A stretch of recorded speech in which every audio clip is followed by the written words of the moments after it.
my life would not be the way it is. And I love my life. Like it would not be the way it is now if it wasn't for the Marine Corps. So my name is Terra Bennett. I was in the United States Marine Corps from 2017 to 2021, and I got out as a corporal. This is what I signed up for. I mean, okay, so I signed up for a logistics contract, but I ended up getting ammunition tech, which I loved, and then I got assigned to an artillery battalion. I'm from Lakeland, Florida, which is like central Florida, near Tampa. And let's see, I grew up I had a good childhood, I'd say.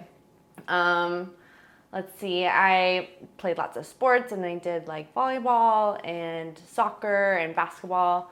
And then, but my passion was I started riding horses around 10 years old maybe. Mm-hmm. And then I got into barrel racing, and that's kind of what I did throughout my entire like middle school and high school, time frame of my life. And I rodeoed. I did barrel racing, pole bending, and goat tying. Wow. Yeah. Barrel racing is basically you have 3 barrels set up in an arena, and then you take your horse and you run a cloverleaf pattern as fast as you can, and it's a timed event, and then you compete against other people. So it's a lot of fun. I loved it. Goat tying, which I don't know, it's not one of like the bigger events in rodeo. It's definitely more like a local event, I guess you could say. But sounds kind of bad, but there's a goat at the end of the arena, and you start in the beginning of the arena. You run your horse as fast as you can, and you actually dismount your horse while the horse is still running. So there's like a whole weighted dismount. You like swing your leg around while your horse is literally still running as fast as they can. And then it took me so many times to like actually land it. Most of the time I actually fell on my face, to be honest with you. I have like crazy pictures at the rodeos where I'm just like doing like the splits in the air, and and then you get up and you run to the goat and you like flip them and tie their 3. You tie their 2 back feet and then 1 of their front feet. Wow. Yeah. So it's kind of crazy, but it's also a timed event, and you compete against other goat tiers. Pole bending is you have, oh lordy, it's been a while. I think 6 poles. It could be 8. Oh man. It's been a while now. That's all right. And you go straight to the end, and then you weave in and out of the the poles, and then you weave back through the poles, and then you go straight back. And it's also a timed event. So it's a lot of fun. You're always on your horse going fast. Wow. So, yeah, it was a good time. I'm blessed to have been able to grow up like that. I'll be honest, starting out, I just, trail rode, and then I started to advance into Western pleasure, which is showing your horse. And that's kind of getting back to like the basics of how to ride and how to train a horse. And then that's when I got into speed events. But to kind of get there, like you definitely have to, you have to be comfortable around horses. You have to, know how to ride well, because like that's already, you can't just hop on a horse and go barrel race. Like you have to, so just being able to like mentally, not be scared. That was a big thing. And then also just like staying committed to working with your horse. Because even though, yes, you are an athlete, the horse is the main athlete. So you definitely have to stay committed to training them properly, proper nutrition, everything that you can think of as far as like even just a human athlete. And then, it's a big animal, so you can't just expect it to listen to you because you say something, and like you have no way of communicating with them verbally, at least. So yeah, just taking the time, and as a young girl growing up, like knowing that I have like this huge animal that needs me to take care of him.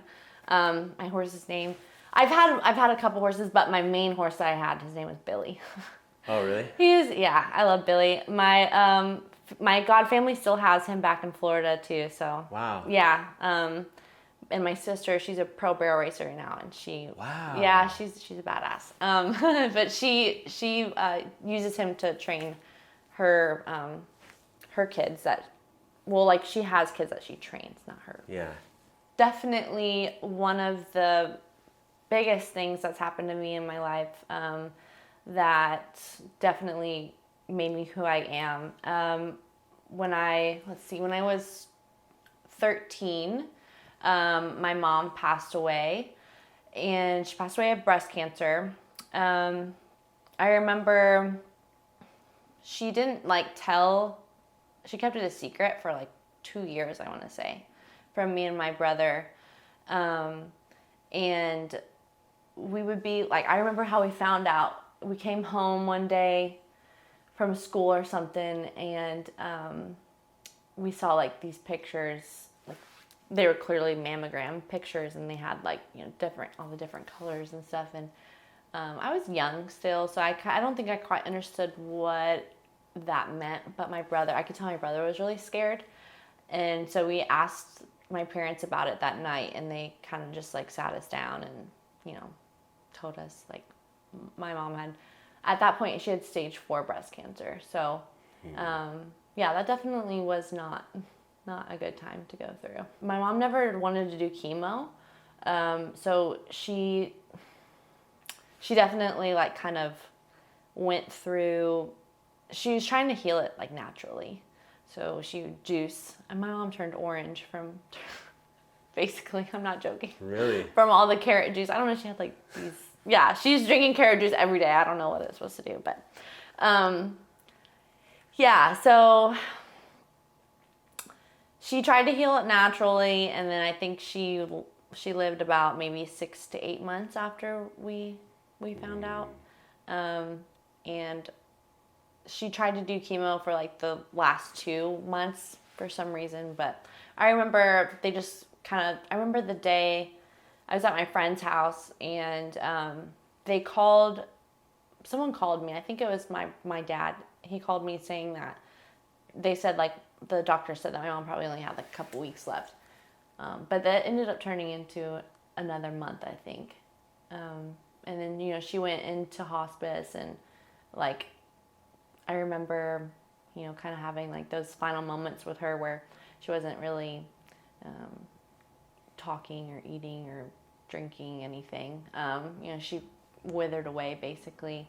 And as like a young girl, like I don't think I realized what that meant for me at the time, like growing up now as a woman, like growing up without a mom. Like back then I had no idea what I had lied ahead of me, because not having a mom has definitely been really hard a lot of the times,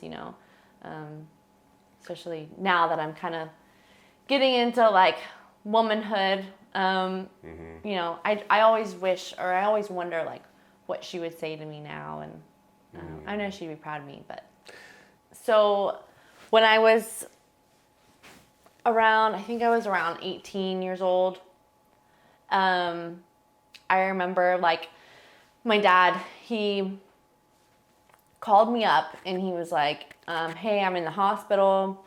He was at work, and like his coworkers told him like, hey, you're turning yellow. Like, you need to go to the doctor. And so he goes to the ER, and they do all the tests and stuff, and he gets diagnosed with pancreatic cancer and liver cancer. And at that time, he was, very sick already. Like, it had spread to most of his whole body. And this was about 6 years after my mom passed away. And like, he went into surgery. It's called the Whipple procedure. I don't know if you know what that is, but it's this crazy procedure where they like take little pieces of all your organs basically and like rearrange your intestines. Like, it's a really big procedure. And they were able to go in and clear all of his margins, so he was cancer free for a little while. He was still like, the recovery was crazy long, and at that time, like, I was graduating high school. So I also, my dad wasn't able to go to my graduation because he had just like had surgery. So now I was down 2 parents. But then I remember he was able to watch me dep in. So that was cool. I remember that's like the only real time that I felt that I think that was really the only time that my dad told me he was like proud of me.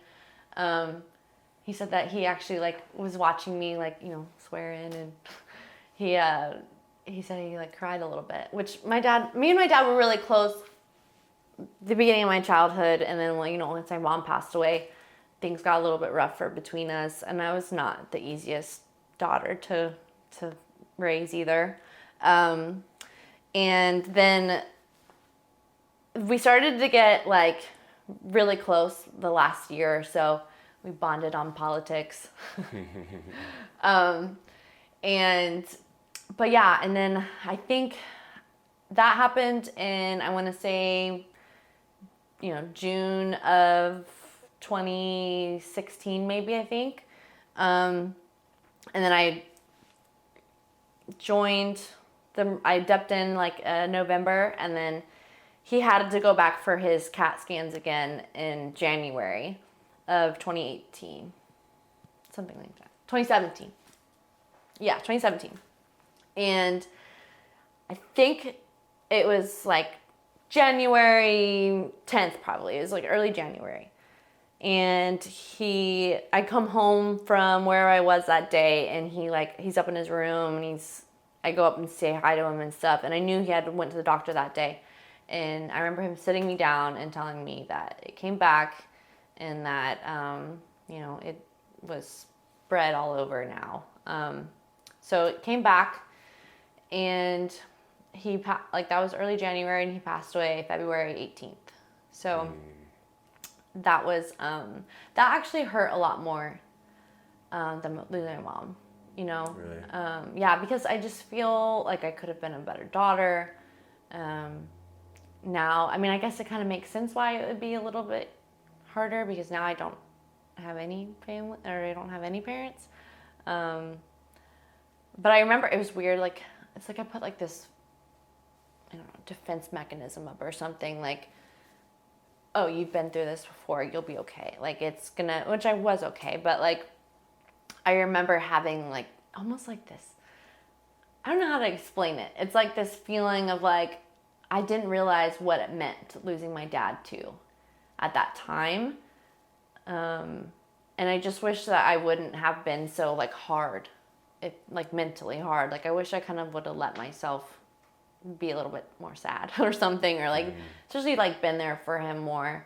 Especially while he was sick, as I was just trying to always leave. How old were you? I was 18.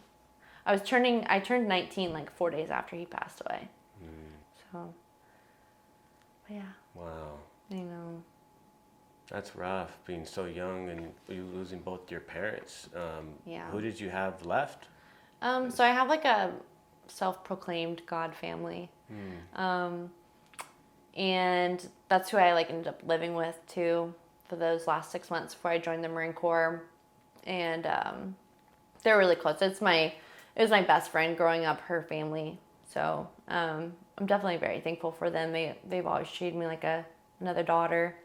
But yeah, so that's also another reason why I didn't really go home either, you know. I was like, I'm gonna make my life here. So, but yeah. So what inspired you to go into the military? Silly me, thinking that I could just like walk into a Marine Corps recruiting office thinking they had like a merchandise rack or something. Like I'm not joking, that's what went through my head. They didn't have a merchandise rack. They said, I remember my recruiter, he said, we don't give out free t-shirts, but if you want to sit down and talk to me, I can give you a t-shirt. So I did, and then the rest is history, and I joined the Marine Corps. I ended up being an ammo tech, which I'm proud of. I loved being an ammo tech, especially with my Arty Battalion, 111. Yeah, so I got attached to artillery. I went out to Camp Pendleton. I was with 1st Battalion, 11th Marines. And I remember, it's funny because I remember being sat down, like we were in our room, like at ammunition school, and I remember a couple of like our instructors coming in saying, okay, like, and it was a big deal to get attached to an artillery battalion because apparently it's like the suckiest unit you can go to. And I remember them coming in saying, okay, well, 2 of you have gotten assigned to artillery battalion. And I remember my, one of the instructors, Gunny Stevenson, he comes up and he plops a inert like 155 round right in front of me. He's like, pick that up. And obviously, like, I think an inert round is probably about a good 80, 90 pounds. And, you know, I could pick it up, but I was like, fuck, that's not, that's heavy, you know?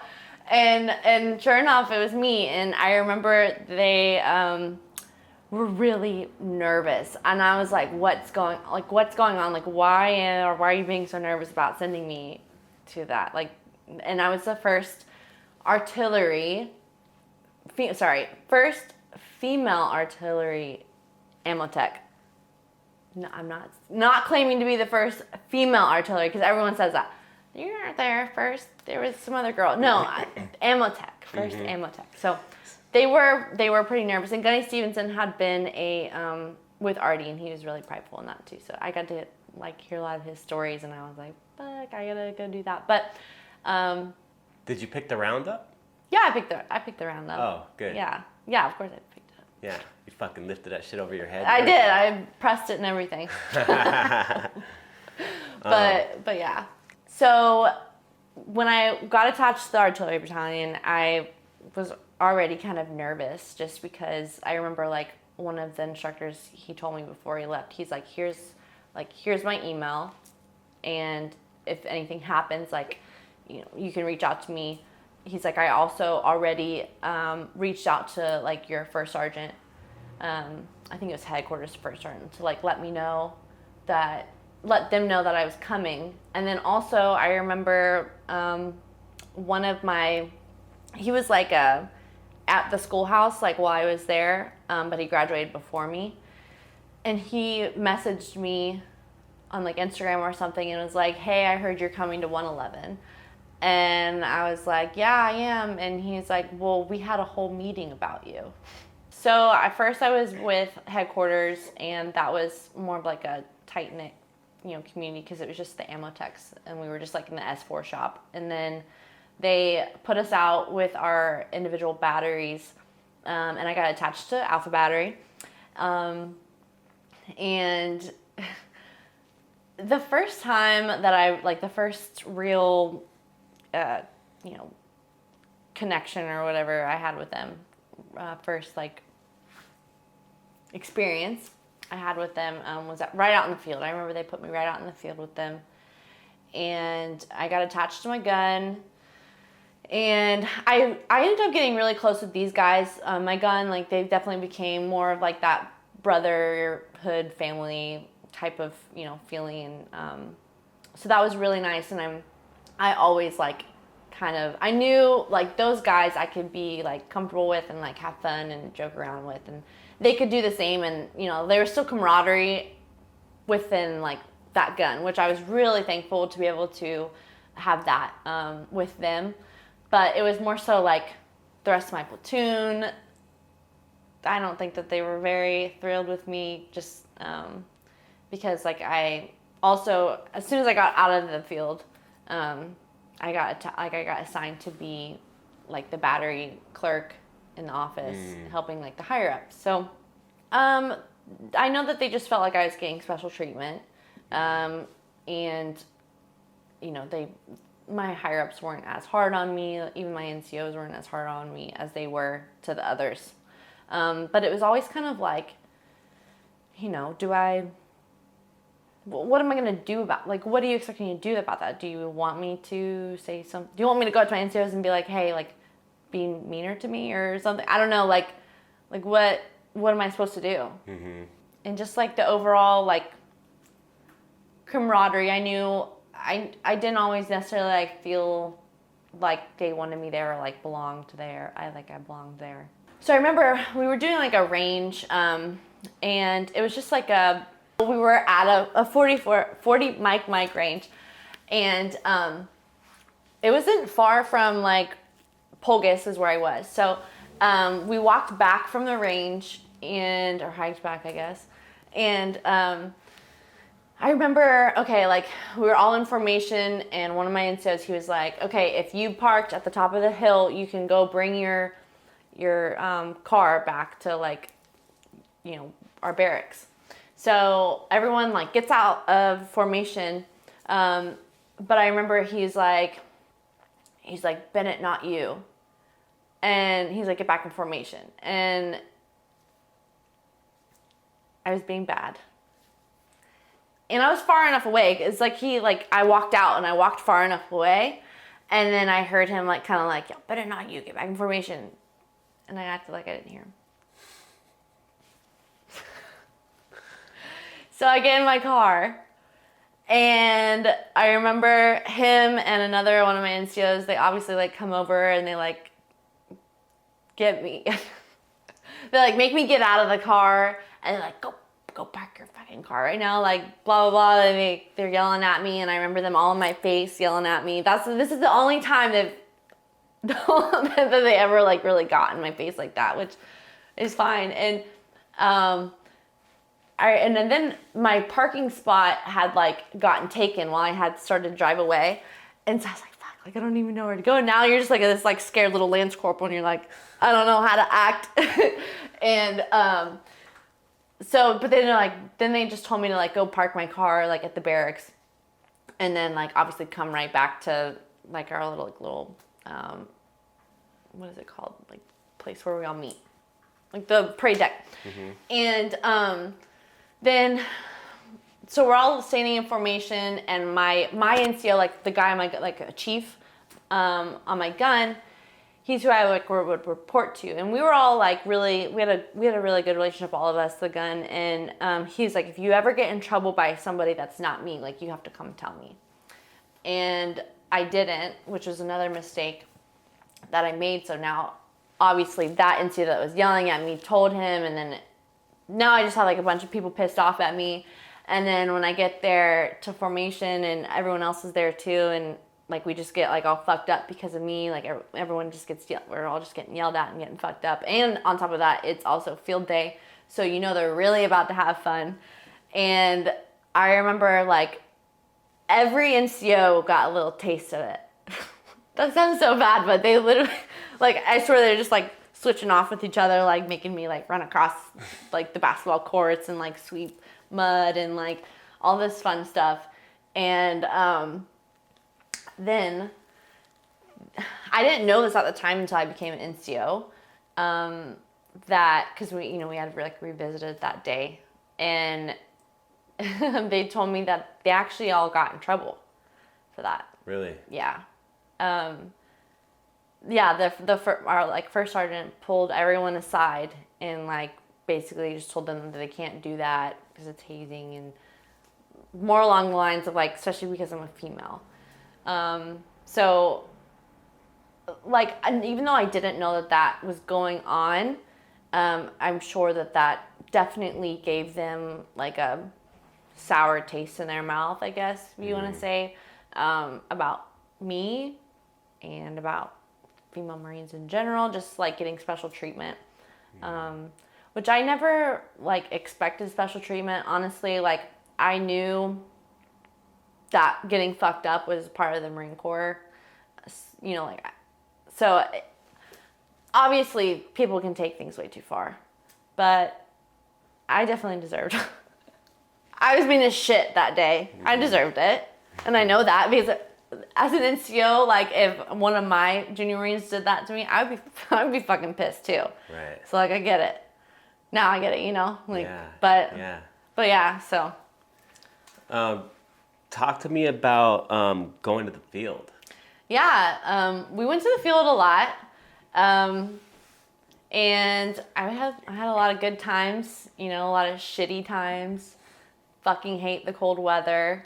You don't know cold until you've been in the field during wintertime, you know, like there's a difference between civilian cold and Marine Corps cold. Yeah. Okay, my sleeping situation was more so, I definitely would I'd try to stick it out with the boys and sleep on the ground.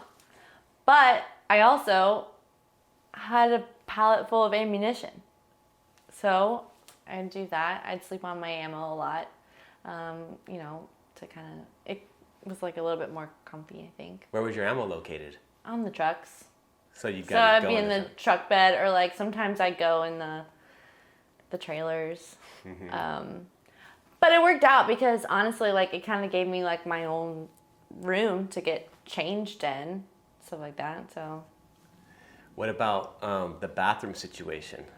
Yeah, so I mean, I was out there with you guys taking shits and. No, I'm being serious. Yeah, no, you know, you have to like travel. It was like a whole journey to get somewhere that I could go to the bathroom, and you either like dig your little hole or you try to find like a ditch where there was enough like bushes around you so you could kind of like nobody could see you. So I was talking to like one of the dudes about how I had to go to the bathroom, and I remember saying like, Blaine, if we make eye contact, I'm gonna come back here and I'm gonna fuck you up. And I remember him just like busting out laughing. He's like, I'm not gonna look at you, I promise. I was like, okay, because there was no bushes. That's why we were in 29 Palms. There was literally nothing but like flat dirt and bushes. So I was like real nervous to go to the bathroom because I was always afraid that I was gonna like accidentally flash them. Did you have to sit on like an ammo crate, or you just popped a squat? I just popped a squat. That's the best. I feel like, and plus it was still like I didn't want to walk out there with like, you know, my whole shovel and like a ammo can crate, like, because everyone knew what you were doing. You know, I wanted to at least like go silently. And I remember too, like, because with artillery, like there's always like forward observers in the mountains somewhere, and you don't know where they are. So I'm like, I remember just like kind of like looking around, like seeing if I could like find one.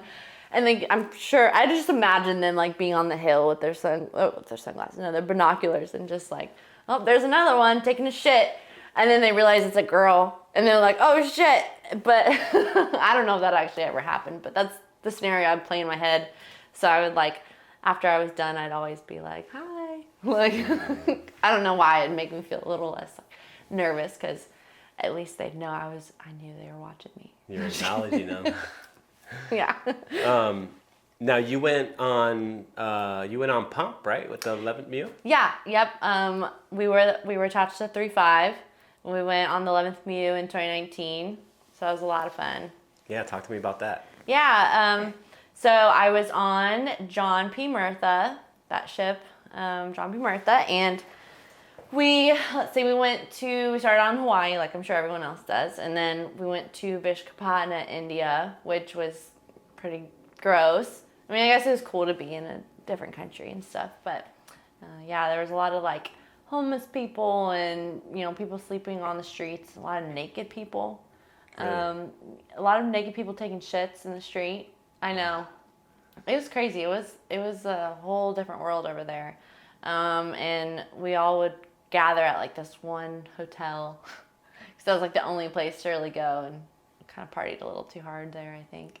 But then back on ship, and then we went to Qatar, and that was fun. It was kind of another booze cruise soiree, and then after that we did finally go do some training in Jordan, where we trained with like the Jordanian military and also the Italians. And something that like kind of happened there, which I always thought was really interesting, because I expected it to be complete opposite. And like there was this, I don't know exactly what rank he was, but I know he was higher up he's probably like a equivalent to like a staff sergeant or something, in the Jordanian military. And it was a bunch of like, I was still Lance Corporal then. So it was really weird for me. We were all standing in like a little circle. We were all sitting in a circle. And then I remember like I sat down, and he got real offended. He was like, no, you're not sitting on the ground, and handed me the MRE box that he was sitting on, because he didn't want me to sit on the ground. but all the guys were sitting on the ground. But it's because I was the only girl. He gave me that MRE. Like, I don't know. It was the strangest thing. And obviously there wasn't any kind of like good communication there. So I didn't know why he did that necessarily, but I'd assume it was because I was a girl. Yeah. But that was real interesting. And then that was also the first time I ever got to like do like a demolition range with EOD, because we had like a couple, like rounds that I think it was like a couple fuses that got fucked up, and then like it was one round. It was one 155 HE round that we got to blow up. So that was a really cool experience. I got to like help EOD like set everything up, and then Nice. Yeah, and then we drove away, far away, and then you just hear like the big boom. It was fun. It was cool. And then after that, we started heading back home. We stayed in the 5th Fleet for a while, just kind of like circling out there. And then on our way home, we hit up the Philippines, and we did some training with the Filipino Marines out there. We did like 2 weeks of like SME exchanges and all that fun stuff. We had a little bit of libo too, so that was cool. And then we also got to do like a budo fight. It was really cool in the field. After we were done, it was just one platoon, so it was my platoon. And we went out there for about 2 weeks with the Filipino Marines, and at the end, they cooked us like this huge feast. It's called a budo fight. I don't know if you know what that is, but so it was essentially like this long table, and they literally, I don't know how they cooked everything, because I mean we were in the middle of nowhere, but the Filipino Marines, like, they set up shop there. Like, it's crazy what they literally make like canopy huts and stuff, and wow. Yeah, and they have like a chef that actually like cooks real like rice and real meats and real vegetables, and it was just like rice and noodles and every kind of like vegetable you can think of, really. And then like they had fish, they had beef and chicken. Like, I don't know how they made all that to feed like 80 people, but it was all super good, and you just have to eat with your hands. And so that was a really cool experience. I imagine you guys had to pass the equator. Yes, we did. Yeah. Yeah, we passed the international date line, and we got to do the whole shellback ceremony.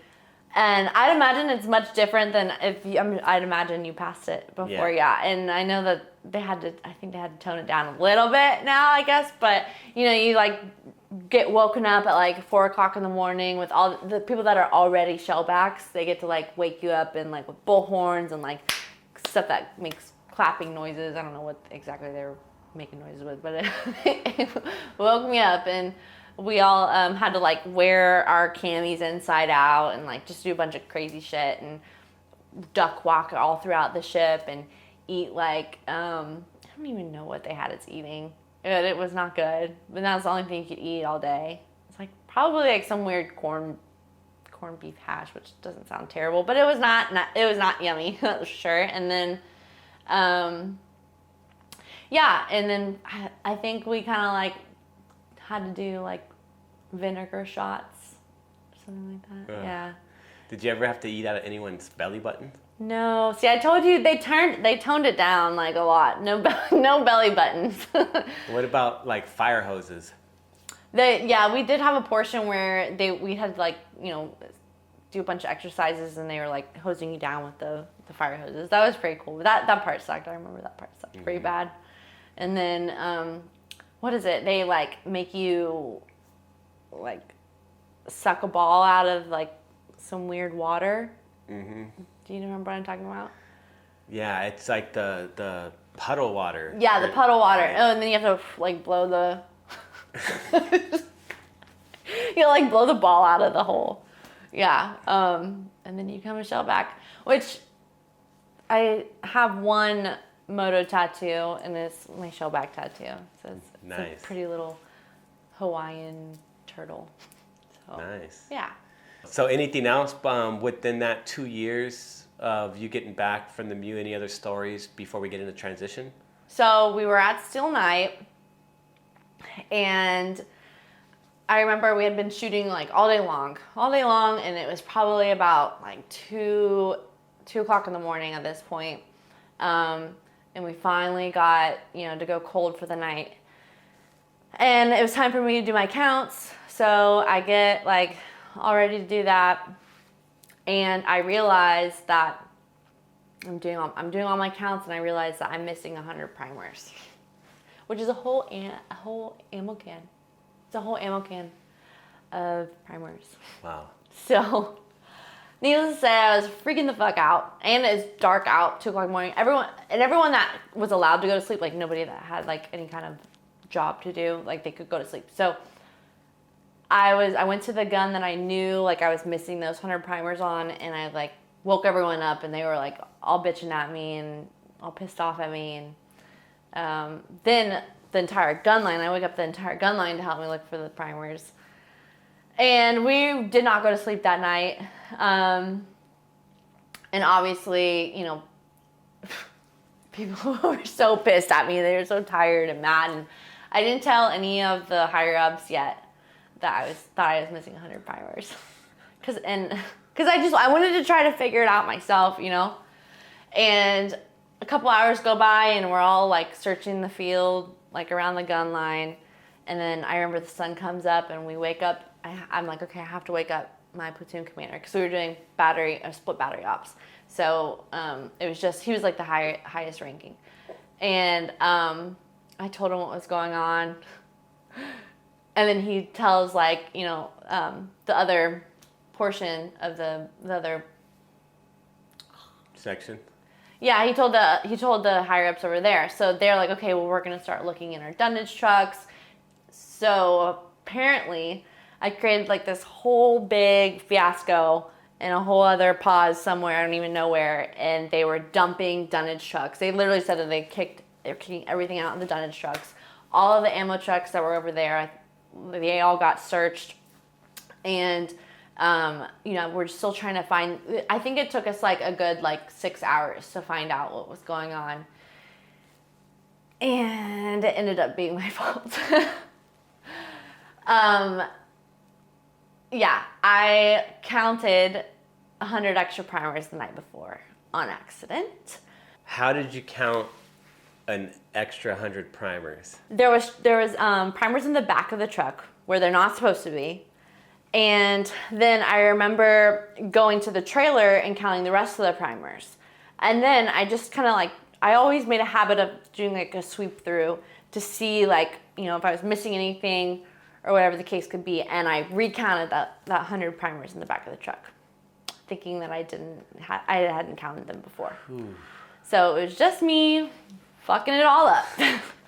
Did they give you shit for it? Oh my God, yes. They gave me so much shit. Everyone was pissed at me, because especially on the other pause, because they had all the dunnage trucks, and I think it was 2 or 3 7-tons filled with dunnage, and they had been shooting a lot, and it was probably 2 days worth of dunnage. Wow. So, yeah. Wow. I kind of cried. I'm not gonna. I actually went to my truck and I was like, fuck. Because I just knew I knew I just made a huge fiasco and created extra work for Marines, so that always kind of sucks. It's a shitty feeling. Shit happens. I know. Marines are always creating extra work for Marines. That's our MO anyways. That's true. Okay, so I do remember this funny story. So it was the first time I ever got my lips done, injections.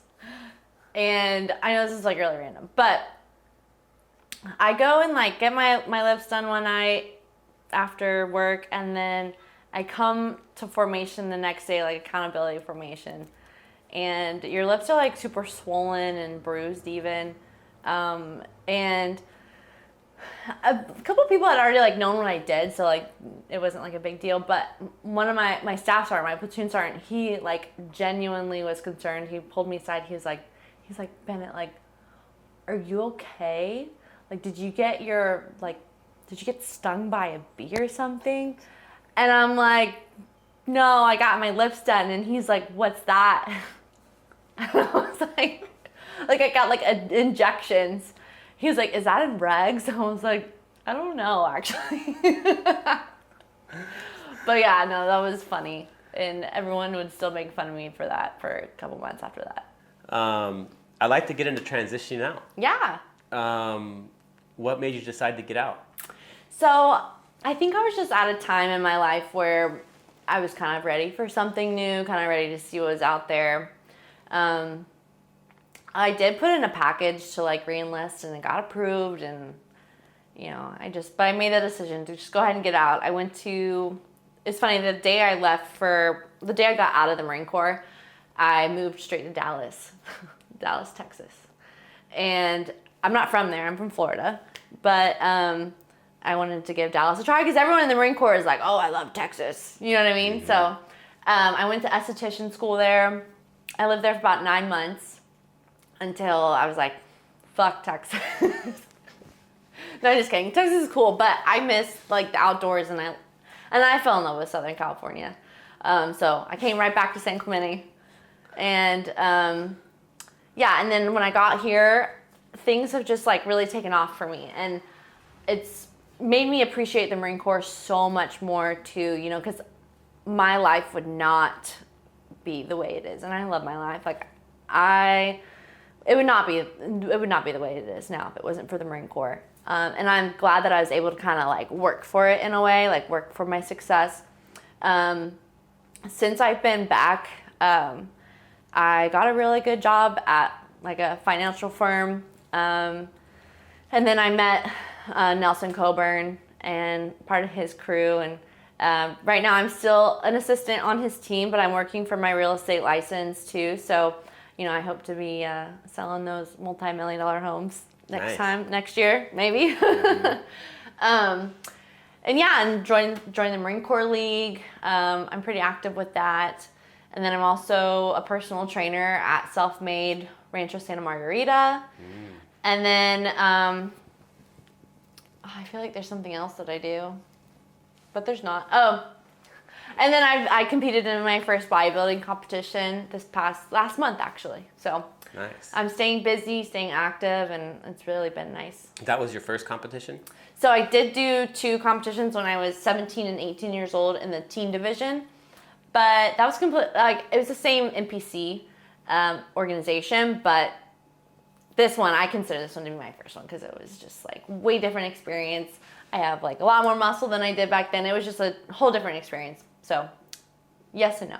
Yeah, talk to me about the discipline and mental aspect of competing, and were you able to take anything that you learned from the Marine Corps into that type of training? Yeah, I mean, definitely just like the mental, aptitude, is that a word? Mm-hmm. Just the mental aptitude of, telling yourself like, hey, you got to wake up at 4 a.m. to do some, fasted cardio. And then you got to go work a freaking 8-hour, 10-hour day at your real job. And then you got to go train people at the gym after work. And then you got to go home and you got to either, depending on like if you did all the cardio in the morning or you have to lift at night. Like I was literally up from 4 a.m. most days to like 11 p.m. again. And it was just like nonstop. And I'm also a dog mom, so that was always really hard. But yeah, so no, just definitely sticking to a regimen. Like I was not letting anything get in my way of being able to step on stage. And there was definitely hard times where, you just kind of like, you're just tired because of like lack of carbs.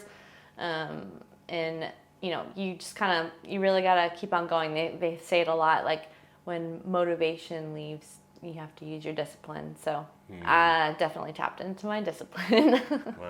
Wow. Have you struggled at all transitioning out of the military, or has it been pretty smooth for you? I'd say definitely more of a success than not. I mean, in the beginning, I was kind of like, fuck, like, you're on your own now, girl. Which I was. I moved to a completely different city that I knew nobody in. I don't know, it was crazy. But no, the first like 6 months definitely was hard to like not have such a support system. You kind of like, it's kind of like the Marine Corps is your whole life for years, and then poof, it's basically gone. And it's kind of hard to wrap your head around that concept, especially when you're just like, I can't wait to get out. I hate this shit. But honestly, like, it's so worth it. It's such a good experience, and I wish that people wouldn't. I wish people would take advantage of that more. Like, really use the Marine Corps and all that it actually has to offer you, because people look at your military service, especially on the civilian side, like, they, especially the people that don't know much about the Marine Corps or the military, like, they really look up to you, and they really, like, it's a really good experience. It's really good to have that on your resume, you know? Mm-hmm. What would be your advice to somebody that's maybe thinking about re-enlisting or getting out? Yeah, so first, anyone that's thinking of getting out, reevaluate your thought process. I think that, you know, you really can succeed. You really can have a somewhat normal life in the Marine Corps. I feel like a lot of people are always striving for, like, oh, I just want to, like, be able to do whatever I want again. But it's not like that in the civilian world. You don't just get to do whatever you want either. And I think that, like, if you are passionate, because we're all passionate about the Marine Corps. I don't care what you say. Like, we're all passionate about the Marine Corps. We all love our job to a certain extent, and I think it's a lot about making your your surroundings more positive experience, and kind of like making sure that you are a light. I know that sounds kind of weird, but like, make sure you're a positive, good influence to the Marines around you, because you guys are literally what makes it or breaks it. And you know, kind of having like those moments throughout my career where, like, I had really good times with people and I had really shitty times with people. If I feel like if there was more good times, we would stay longer. I would have stayed longer, you know? Mm-hmm. So, but definitely reevaluate, make sure you have a good plan to get out. Definitely set yourself up for success. And if you aren't ready to get out of the Marine Corps, don't, because you are on your own. Like, once you get out, you're on your own. Mm-hmm. And that's scary. Yeah. It's scarier than you think. Yeah. Thanks for being here, Terra. Yeah, thank you for having me. Appreciate it. Push it to the limit, I can't go no more. Red light, no way, I'm coming back home. Long dirt road, all on my own. I'ma be the greatest, try my